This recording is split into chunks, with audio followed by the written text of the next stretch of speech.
एक घने जंगल में एक हाथी रहता था। उसे अपनी ताकत पर बड़ा घमंड था। वह अपने सामने दूसरे जानवरों को कुछ नहीं समझता था। अपने मजे के लिए वह उन्हें हर समय तंग करता रहता था। वह कभी किसी पक्षी के पेड़ पर बनाए घोंसले को उजाड़ देता, तो कभी पूरा का पूरा ही पेड़ की उखाड़ देता था। कभी बंदरों को उठाकर पटक देता था, तो कभी खरगोशों को अपने पैरों तले रौंद देता। सभी जानवर उससे परेशान थे, लेकिन उसकी ताकत के सामने कुछ कर नहीं पाते थे, क्योंकि वह बहुत विशाल और बलशाली था।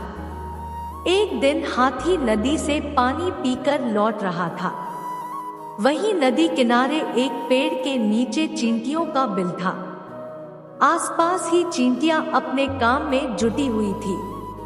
बरसात के पहले वे अपने बिल में भोजन इकट्ठा करने मेहनत कर रही थी। हाथी को मस्ती सूझी और उसने अपनी सूंड में भरा पानी चींटियों के बिल पर डाल दिया। चींटियों का बिल तो उजड़ गया। अपना घर उजड़ जाने के बाद भी डर के कारण चींटियां हाथी से कुछ कह नहीं पा रही थी। लेकिन एक चींटी को बहुत गुस्सा आया।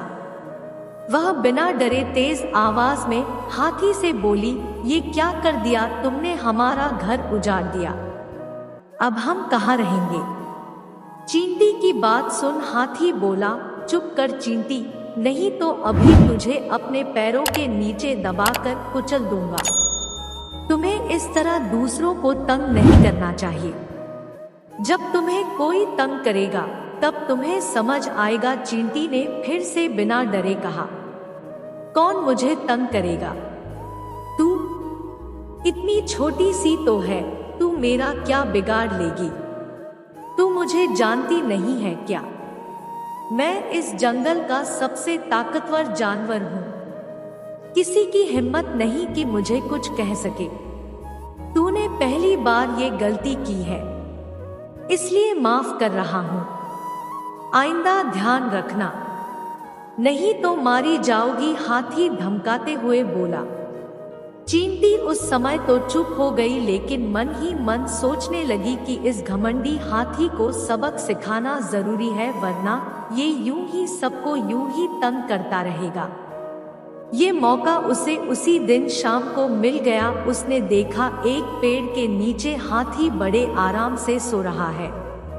चींटी उसकी सूंड में घुस गई और काटने लगी। आराम से सो रहे हाथी की दर्द से छटपटा उठा। उसकी नींद खुल गई। छटपटाते हुए अपनी सूंड इधर-उधर हिलाने लगा। यह देख चींटी और जोर से उसे काटने लगी। हाथी से दर्द सहा नहीं जा रहा था। वह जोर-जोर से रोने लगा और मदद की पुकार लगाने लगा, बचाओ बचाओ। लेकिन उसकी मदद को कौन आता? उसने तो जंगल में सबको परेशान कर रखा था। चींटी उसे काटती रही और वह दर्द से चीखता रहा। अंत में निढाल होकर वह जमीन पर गिर पड़ा और रो रो कर कहने लगा, क्यों मुझे परेशान कर रहे हो? मैंने तुम्हारा क्या बिगाड़ा है? यह सुनना था कि चींटी बोली, मैं वही चींटी हूँ जिसका और जिसके साथियों का घर तुमने उजाड़ दिया था। अब तुम्हें समझ आया कि जब तुम दूसरों को तंग करते हो तो उन्हें कैसा लगता है। मुझे सबक मिल गया है। मैं तुमसे माफी मांगता हूँ और वचन देता हूँ कि फिर कभी किसी को तंग नहीं करूँगा। सबसे मिलजुल कर प्रेम से रहूँगा। कृपा कर मुझे काटना बंद करो और मेरी सूंड से बाहर आ जाओ, हाथी रोते हुए बोला। चींटी को हाथी पर दया आ गई। उसे लगा कि अब हाथी का घमंड भी टूट गया है और उसे एक अच्छा सबक भी मिल गया है, इसलिए उसे माफ कर सुधरने का एक मौका देना चाहिए। चींटी हाथी की सूंड से बाहर आ गई। हाथी की जान में जान आई। उस दिन के बाद से हाथी सुधर गया। उसने जंगल के सभी जानवरों से अपने किए की माफी मांगी और वादा किया कि वह अब उन्हें कभी तंग नहीं करेगा। जानवरों ने उसे माफ कर दिया और उससे दोस्ती कर ली। हाथी भी सबका दोस्त बनकर बहुत खुश हुआ। सब जंगल में मिलजुल कर रहने लगे।